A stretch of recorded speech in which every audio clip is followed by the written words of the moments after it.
আমার স্বামী অন্যকে বিয়ে করে আমাকে অবহেলা করে, তখন কি করণীয়?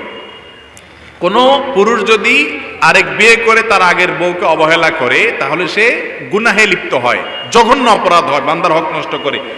একে কোনো আলেমের কাছে নিয়ে কাউন্সিলিং করানো উচিত, বোঝানো উচিত, অন্যথায় সে গুনাহগার। আমার শ্বশুর বাড়িতে পুকুর থেকে নামাজের ওযু করে আসতে হয়, আসার সময় উঠানে পুরুষ মানুষ থাকে, এখন কি করা, ওযু থাকবে কিনা? কোনো মহিলা যদি এরকম হয় যে ওযু করে আসার পরে কোনো পরপুরুষের সাথে দেখা হয়ে যায়, ওযু ভাঙবে না, কিন্তু দেখা হলে তিনি কাপড়, মাথার কাপড় টেনে দিয়ে, ঘোমটা দিয়ে পর্দা করার চেষ্টা করবেন, এটুকু শুধুমাত্র। স্বামী যদি তার স্ত্রীকে স্ত্রীর বাবা মায়ের সাথে খারাপ আচরণ করতে বাধ্য করে, তাহলে ওই স্ত্রীর করণীয় কি? না, অনেক অমানুষ স্বামী আছে, বলে না তুমি বাবার বাড়িতে যাবা না, ভাইয়ের সাথে সম্পর্ক রাখবা না, বোনের সাথে সম্পর্ক রাখবা না, এটার কোনো রাইট স্বামীর নেই। আপনি আপনার স্ত্রীকে কোনো অন্যায় কাজ করার কথা বলতে পারেন না। আত্মীয় স্বজনের সম্পর্ক রক্ষা করা ফরজ না সুন্নত? ফরজ। আর আত্মীয় স্বজনের সাথে সম্পর্ক ছিন্ন করাটা কি? হারাম। কোনো স্ত্রী তার স্বামীকে বা কোনো স্বামী তার স্ত্রীকে তার পরিবারের সাথে সম্পর্ক ছিন্ন করতে বললে সেটা অন্যায় কথা, সে অন্যায় কথা শোনা যাবে না। যদি কোনো মা বোন এরকম বিপদে পড়েন যে স্বামী অমানুষ, তার কথা না শুনলে আপনার উপর জুলুম করবে, তাহলে তার সামনে উপর দিয়ে দেখান যে কোনো সম্পর্ক নাই, মিথ্যা বলেন না, তলে তলে আপনি সম্পর্ক রাখার চেষ্টা করবেন।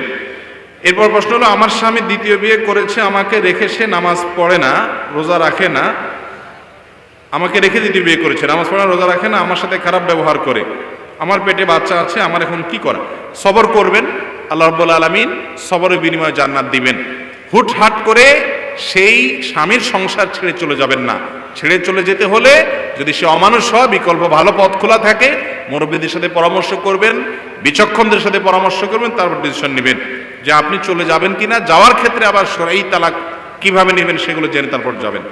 স্বামী যদি প্রথম স্ত্রী থাকা সত্ত্বেও পরকিয়া করে, দ্বিতীয় বিয়ে করে, তাহলে সেটা জায়েজ আছে কিনা? পরকিয়া তো হারাম, কিন্তু দ্বিতীয় বিয়ে করা তার জন্য জায়েজ আছে, তখন যদি সে সমতা বজায় রাখতে পারে। আল্লাহ কোরআনে বলেছেন, যদি কেউ একাধিক বিয়ে করে এবং স্ত্রীদের মধ্যে সমতা বজায় রাখতে না পারে, রাখতে পারবে কিনা এই ভয় যদি তার মধ্যে থাকে, তার জন্য একাধিক বিয়ে জায়েজ নাই, ফাওয়াহিদা, তাহলে সে এক বিয়ে করবে।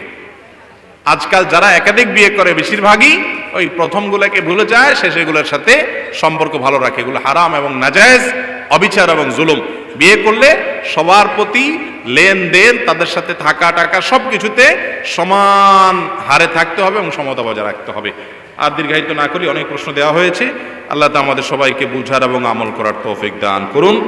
এরপরে প্রশ্ন হলো, মেয়েরা কি আজানের পরপরই নামাজ পড়তে পারবে?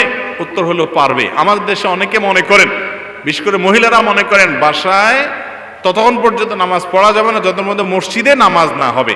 এই জন্য অনেক মহিলারা আছে যায় নামাজে বসে থাকেন, অপেক্ষা করেন মসজিদ থেকে পুরুষরা আসলে বা নামাজ শেষ হলে তারপরে তিনি নামাজ পড়েন। এটা ভুল। ওয়াক্ত হয়ে গেলে মহিলারা নামাজ পড়তে পারে, মসজিদের নামাজের সাথে কোনো সম্পর্ক নাই। টাইম হয়েছে কিনা বাস, তাহলে তিনি নামাজ পড়তে পারে। এমনকি মসজিদে আজানও হয় নাই, কিন্তু টাইম হয়ে গেছে ক্যালেন্ডার অনুযায়ী, তাহলে তিনি কি করতে পারেন? নামাজ পড়তে পারেন। আর যিনি টাইম এত বুঝেন না, তিনি মসজিদের আজান অপেক্ষা করলেন, অসুবিধা নাই, আজানের পরে পড়ে ফেলতে পারেন। ওয়াক্ত হয়ে গেলে আজানের আগেও পড়ার সুযোগ আছে। এরপরে প্রশ্ন হলো, ওযু অবস্থায় কোনো মা যদি সন্তানকে স্তনপান করান, তাহলে কি ওযু ভাঙবে? না, সন্তানকে দুগ্ধ দান করানোর ফলে কি হয় না? ওযু ভঙ্গ হয় না।